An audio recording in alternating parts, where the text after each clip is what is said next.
Good avois. Since this week, Wednesday, is Yud Shvat, share a story from both the Frierdiker Rebbe and the Rebbe. Shortly before Yud Shvat, or on Yud Shvat, there was a Yid who came from after the war from Poland, and he came to New York City, and he had found it very, very hard with Parnassa, and he decided finally, was not Lubavitcher, that he was going to go to the Frierdiker Rebbe. And the Frierdiker Rebbe at that time had just passed away, and the avois was going to be the next day. And he decided to push his way to come into Brooklyn, to Crown Heights. Didn't have much money, but he borrowed and he put together just enough fare to get to 770.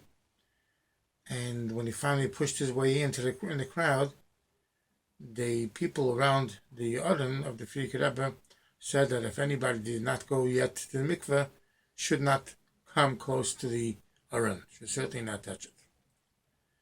And he had wanted to come to the Frierdiker Rebbe and to the Aron and do his tefillas, and they wouldn't let him. And finally, somebody standing there, turned out it was the Rebbe, eventually, said to him, let him go in, let him go through.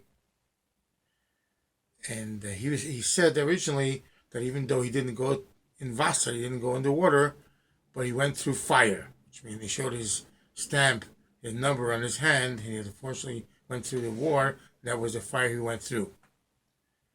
And the Rebbe let him go through. And he followed the Levaya to the Beis HaKvaros, the cemetery. And on the way back, he tried to get a ride to go back home. I think it was Williamsburg. And he couldn't find a ride all the way back. But finally, he found somebody who was going part way, halfway back. And he took a ride. And when he took the ride, he had a little discussion with the individual who gave him the ride. And the person asked him what he's doing. And he said he needs Parnassa and so forth. He says, okay, so I have a certain business, and you can come and work for us in our business. And right there, he took that job, of course, and he had Parnassa, and he worked with him for 30 years. And after 30 years, he turned out to buy out the business and have it after that as well. Good to luck.